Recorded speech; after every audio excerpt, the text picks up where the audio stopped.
So thank you. Would you like to use the Okay, so let's try. I start by saying that we have a very famous jazz festival in Finland every summer, Pori Jazz. So if you have time, come and see it. Once the American very famous jazz musician James Brown somehow could get me at the stage, and we did all kind of things together. But then finally he tried to make me to sing. And then I said this famous verse, "Sorry, James, I'm not a showgirl." But I try anyway now to work all the others like here, because even I come from the tradition where we are speaking at the platform in one place. So first of all, thank you very much to the UNESCO, of course, about organizing this day, but special thanks go to Africa, because I think that you have been just in good time to ask also this access to information. It's very, very valuable to all of us. And you will see some of the pictures all the time going about also the cooperation between North and South. So I thought that I could be also inspiring you by telling our story, but very briefly, because sometimes people think that all Europeans are the same, or all Nordic countries are the same, that they are those lucky ones. So Finland is the most eastern of the 5 Nordic sisters, and we happen to be over 600 years the part of Sweden. So under the Swedish rule. Then the King of Sweden lost the war against Russia in 1809, and then we became a part of Russia. And we remained 100 years under the Russian rule before we became independent. And it's exactly 100 years ago. But even the independence was not very, very easy. So first the Civil War, of course, and after that a couple of other wars by our eastern neighbor. And after all, so it was not too easy. We are almost without any natural resources. Of course, we have snow and ice, and we have forests and lakes, but that's all. And then we had to invest since the beginning very much. The only resource we really had, and that was the population. So even under the Swedish rule, we succeeded to understand some of the basic things like education, education, education. And then the second thing is that education is not enough, that you have to have also freedom of expression, and also how important is the freedom of information.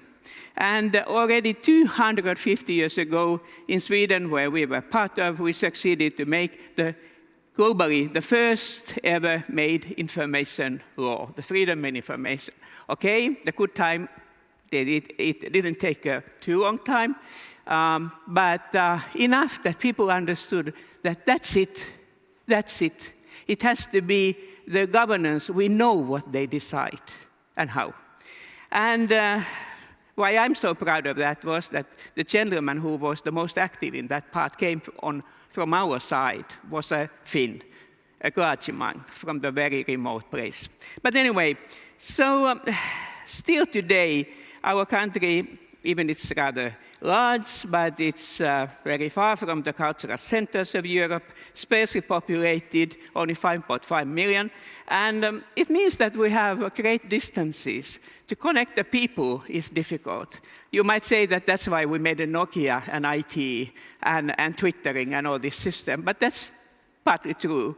And another fact is that the good behavior in Finland means that you are not too talkative, at least not if you are a man.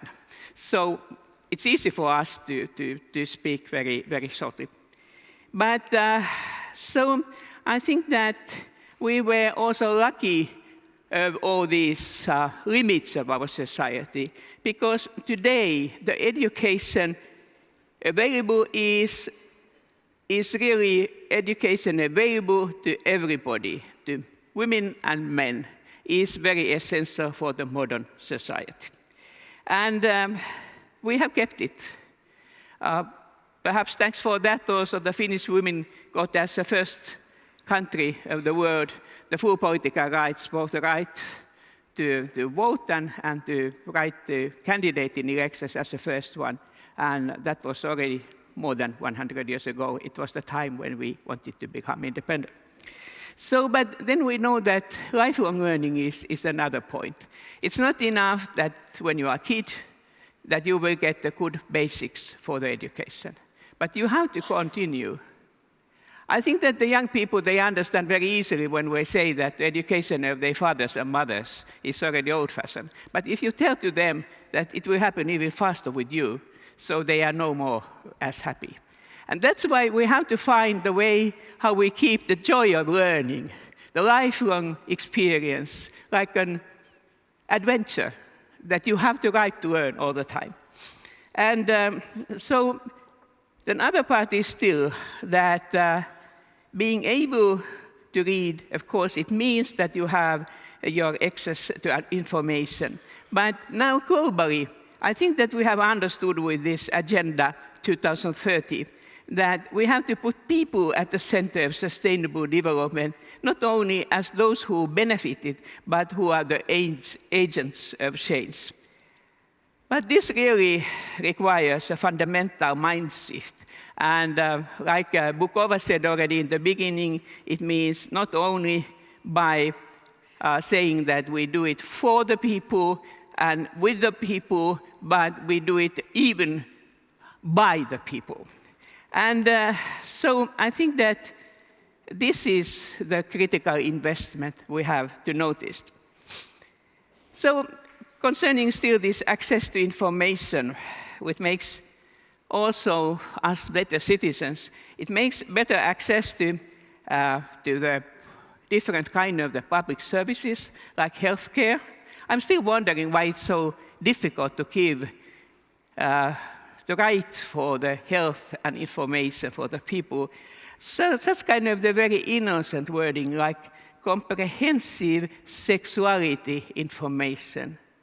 Comprehensive sexuality information for young ones. Seems to be quite impossible still in many countries. Even the young ones are those who need it, not weak grandmothers. So it's not only the health, of course, it's also the other sectors, all sectors of the society, which this is very important. And good for me, easy for me to say when we are always in the top of the list where we have the least corruption in our society. It doesn't mean that we are saints, no. It means that we have so transparent society that you cannot use corruption for a long time before people notice it, and they will say that, doesn't work, you are criminal. But it's also the positive sense. It's good for the good governance, so that the governance is still working well, that nobody is not even interested to pay in order to get the good public services. But when I say all, everyone, and you say it, do you really mean it? Do you really mean it, everyone?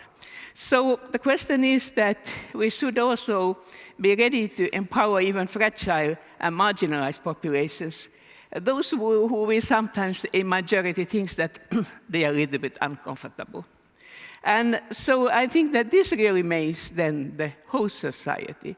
It's fair, it's according to the human rights, of course, but that also makes an active society, because then everybody is really involved.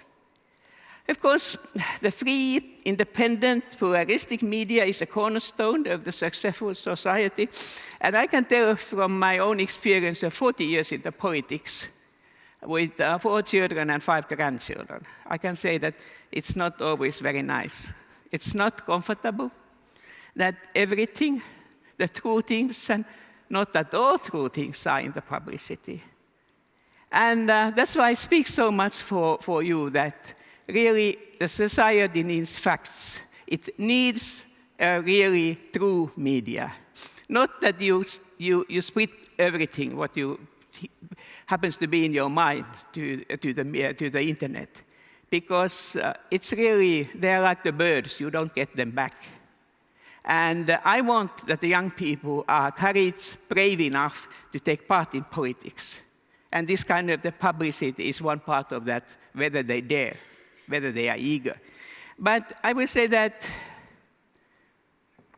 the free access to information, and including the internet, it's so necessary to all of us. It's to everyone, as you see those fingers.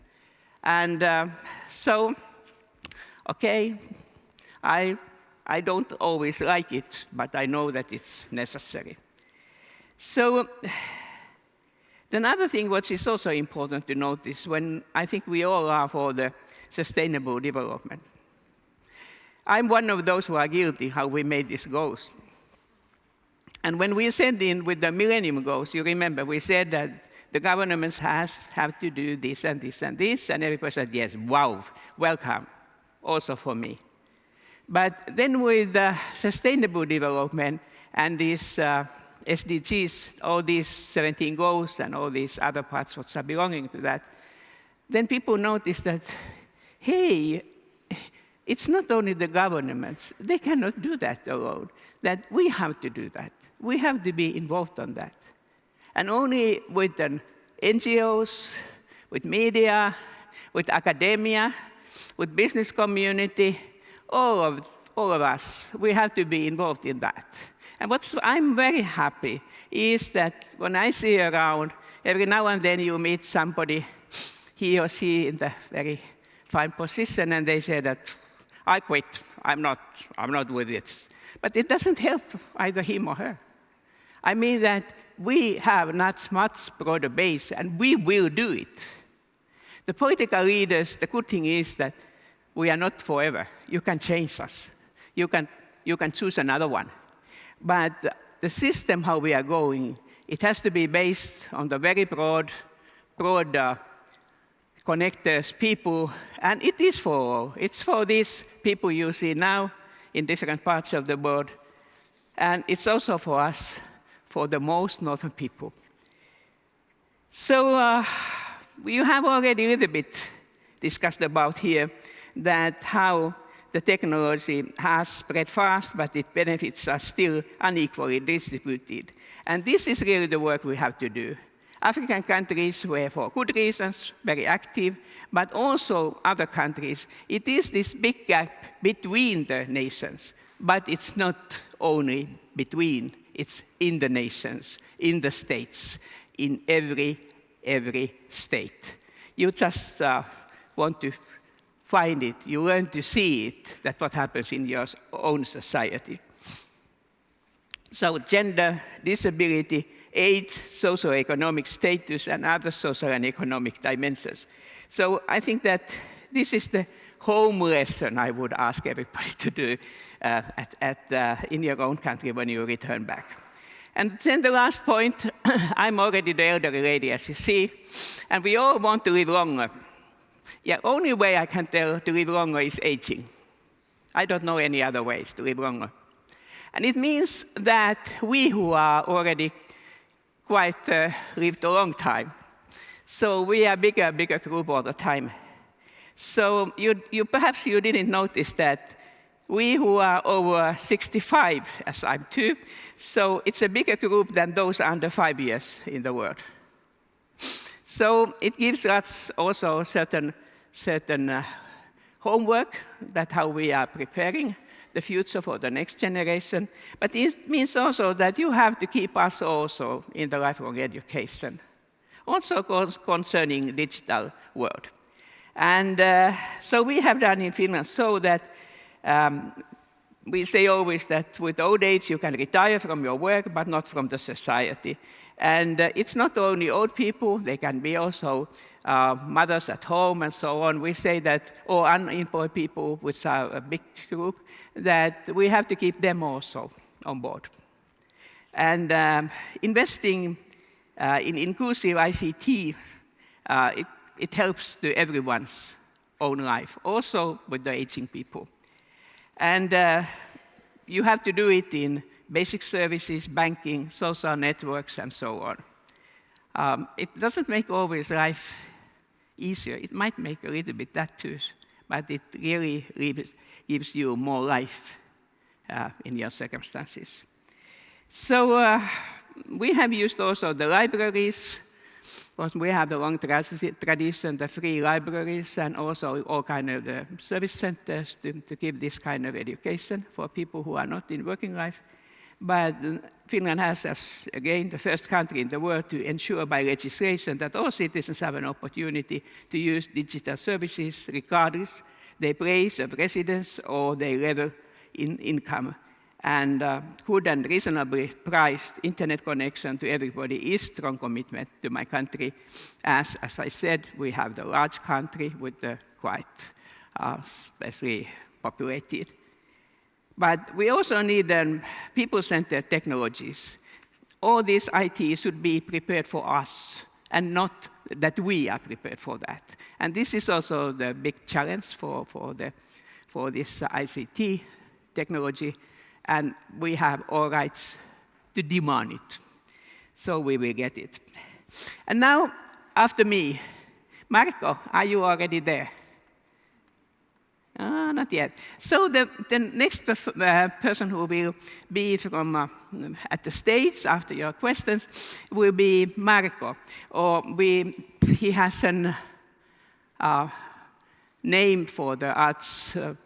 He is concerned to be sign mark, because sign language is one of our official minority languages. And I give one tip for you before Marco will come and after you have made your questions.